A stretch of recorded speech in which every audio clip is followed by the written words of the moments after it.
प्रेम, शांति, भाईचारा, यही है संदेश हमारा। आप देख रहे हैं दार्शनिक भारत लाइव। मैं अमरेश कुमार सिंह।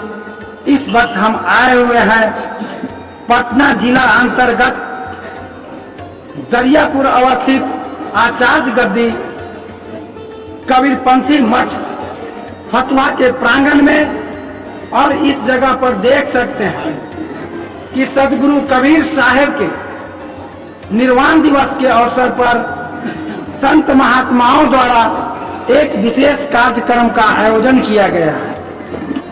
आज इस कार्यक्रम का दूसरा दिन है और इस जगह पर विश्व कबीर मानव उत्थान मंच के संस्थापक अध्यक्ष शायद परमानंद साहब जी के नेतृत्व में इस परिसर में सदगुरु कबीर साहब के नवनिर्माण दिवस के अवसर पर कार्यक्रम का आयोजन किया गया है। और इस जगह क्षेत्र के कोने कोने से संत महंत और सेवक समाज के लोग पधार चुके हैं और कई लोगों का आना अभी जारी है। आइए इस संबंध में हम यहाँ के आयोजनकर्ता शायद परमानंद साहब जी से जानने का प्रयास करते हैं। सतगुरुदेव की जय। विश्व वंदे सदगुरु कबीर साहब की जय। आज हम लोग जो हमारे विश्व वंदे सदगुरु कबीर साहब हैं, उनका निर्वाण दिवस माघ पिछड़ा पक्ष एकादशी को हुआ था, उस दिन पूजन हुआ। आज उनके जो तीर्थ जो दर्शन शास्त्र है उस पर पाठ होगा, उस पर विचार होगा, विशेष लोग उनकी बच्चे होगा, उनके बारे में उनके साथी शब्दों पर। और लगभग यहाँ कबीर जयंती तो सबको जानते हैं कि जेठ में होता है, जेठ में बाकी सब कुछ। मैं इसका ही पूर्णिमा पर लाया और लोग महंत विद्यानंद साहब दशहरे को मना रहे समय ही हुआ, फिर मैं इसका भी काफी खोजबीन किया। और इसलिए ही किया जा रहा है कि हमारे समाज में एकता, भाईचारा, जिसके लिए सदगुरु साहब कहेंगे कबीर खड़ा बाजार में सबको चाहत खैर, न काहू से दोस्ती न काहू से।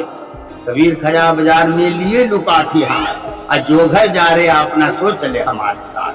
तो इसके लिए तो बहुत समय चाहिए व्याख्या के बाद मोटा बताओ घर का होता है। कोई एक भक्त सुना था, कहा कि जो घर में आग लगा के चलाए, कहते अरे क्या कर दिया भाई, पुस्तक रखनी तो हमको भी कर जा घर चाहिए। यह वह घर जो काम, क्रोध, लोभ, मोह, अहंकार, जातिवाद इसको जला दिया, तब वही फिर उसके साथ चलने की बात है। तो यह जो हमारा संदेश है, हमारा ही नहीं विश्व संदेश है। आज कोई भी भजन गायक होगा या और होगा ना, इनका भजन से पूरा होता नहीं। और कुछ लोग समझ रहे हैं कि हम इसको प्रचार देना चाहे। यह ऐसा चर्चित आश्रम है कि यहाँ उस दिन भी मैं बताया प्रेम जी को, यह जो 1915 में डॉक्टर राजेंद्र बाबू गांधी जवाहर जब कलकत्ता से लौट रहे थे देश के हित में, यहाँ उस समय हमारे नरेश्वर साहब भी जानते 300-400 यहाँ साधु रहते थे, 500 नौरिया, हजारों रहते, और 1,25,000 चांदी का रुपया। तो लोग जानते थे बड़े आदमी, तो कहें कि हमको आशीर्वाद भी चाहिए और धन भी चाहिए, जन भी चाहिए। कहें ठीक है, उसमें ज्ञानी साहब थे तो दिए। उसके बाद जो अभी आप लोग कोई कह रहे हैं कि हम ही बुला रहे हैं, ऐसे बुला रहे हैं, हमारे लिए देखिए इसमें जो शिलान्यास में लिखा हुआ है स्वामी हनुमान दास जी, पूरे भारत ही नहीं कबीर साहब के दूसरा अवतार माने जाते हैं विश्व में। आज कोई 1-2 विषय के आचार्य, 6 विषय के आचार्य थे। जब इन्होंने यहाँ पढ़ाते थे, जब काशी में गए तो खंड खंड शास्त्र को व्याख्या करके सुनाए, तो वहाँ का पंडित नतमस्तक हो गया और कहा कि आप खाली एक बात कहना चाहते हैं क्या आप ब्राह्मण कह सकते हैं? कहें क्या नहीं, हम तो मानववादी हैं। बाकी जिस माता पिता ने जिस कुल से हमको पाला था, हम क्यों बने? तो मेहता परिवार से आते थे। तो यह धरोहर ऐसा है। और उनका जज चेला, जज है ना चेला, बड़ौदा का जज चेला जो अभी करवाया, अभी उन्हीं का परंपरा में हमारे राम साहब पलेसर साहब आज आ रहा है, लगभग 2 बजे तक आए, जिनका जज चेला। अब 4 लड़का था, 2 लड़का 2 लड़के, तो वो बेचारे 2 शादी के 2 लड़के। ऐसी ही गति है। लोग ऐसा न समझे कि इसका प्रचार नहीं आया, एक लाभ किया।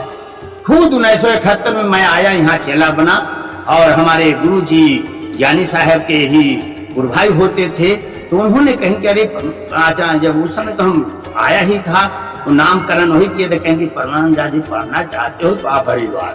1971 की बात है, मैं गया 71, वहां गया, 20 साल तक हरिद्वार में पढ़ा, वेद वेदांत शास्त्र को अध्ययन किया। हमारे बड़े गुरु भाई जो बलेश्वर दास जी हैं, जो काशी जी में 4 तल्ला बना हुआ सदगुरु कबीर हनुमत पुस्तकालय, जो पूरे देश में साहित्य छपी था। तो इस तरह का इसका प्रचार है। तो मैं चाहूंगा कि आप लोग हमारे और भी कौन कौन से संत महात्माओं का हाँ, आने वाले हमारे महंत वरिष्ठ हैं, महंत बलेश्वर साहेब, महंत सुभान दास जी, महंत महदैया वाले हैं रामदास जी, महंत सुंदर दास जी पूर्णहिया के हैं, और मन इसी तरह अनेकों और सवाल हैं महंत दास से। बोलिए सदगुरुदेव की। हम लोगों के बीच में यहाँ वृद्ध महंत और जिन्होंने अपने संदेशों के माध्यम से काफी जनमानस के बीच में चेतना जागृत करने का काम किया है। नागेश्वर साहब जी, आप क्या कहना चाहेंगे? सदगुरु कबीर साहब 1455 में अवतरित हुए। वो 1455 साल गए, चंद्रवार ये ठाठ है, देव सुनी बरसात को पूर्णमासी प्रकट है। जो है Sadguru Kabir descended from the sky और blooming lotus flower in the. जब वो आए यहाँ पर, उन्होंने अपने ढंग से लोगों को समझाने का काम किए, और जो समझ नहीं पाते थे उनके दिमाग में किसी तरह से वो मानवता का पाठ पढ़ाते। किसी एक पक्ष का उन्होंने ऐसा नहीं कहा ये अच्छा ये बुरा, ये अच्छा ये बुरा। उन्होंने मानव को ही मानव माना, और जो मानवता का पाठ उन्होंने पढ़ाया, आज हम लोग उन्हीं के रास्ते पर चल रहे हैं। हमारे अग्रणी परमान साहब हम लोग को यहाँ बुला करके उनका निर्माण दिवस के अवसर पर कुछ भजन कीर्तन करने के लिए कहते हैं। हम लोग करते हैं, और सदगुरु का याद जब करते हैं तो आंख से आंसू आ जाती है कि वाह, हमारे क्या थे गुरुवर, जिन्होंने पूरे समाज को जोड़ने का काम किया और किसी से भेद नहीं रखा। धर्म ब्राह्मण क्षत्रिय वैश्य शूद्र को एक सूत्र में बांधने का काम हमारे सदगुरु कबीर ने किया, और उन्हीं के सिद्धांत को लेकर आज सारी दुनिया चल रही है। कहीं भी आप आयोजन करें, बिना कबीर साहब की वाणी का वो पूरा नहीं होता।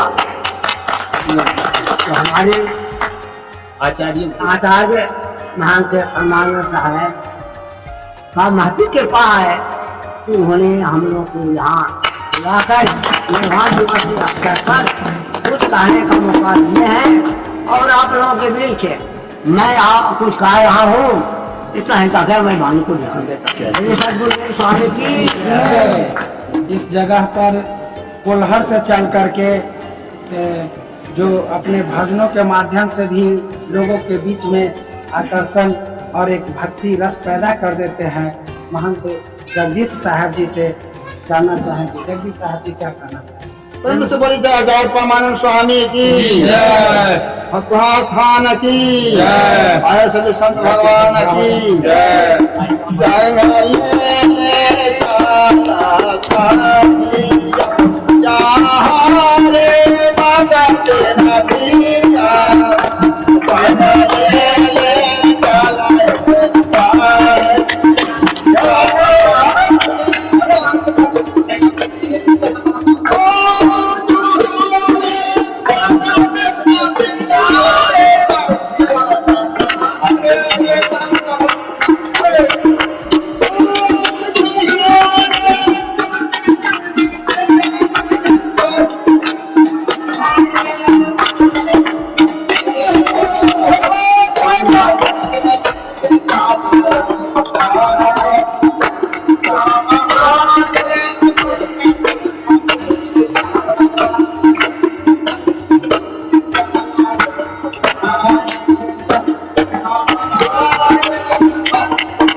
अभी आपने देखा कि अचानक गति में एक बार फिर से संत महात्माओं का समागम हुआ है और इस समागम में विश्व शांति और भाईचारा के संदेश के साथ लोग आए हुए हैं। आइए फिर मिलते हैं अगले खबरों के साथ। जय हिंद।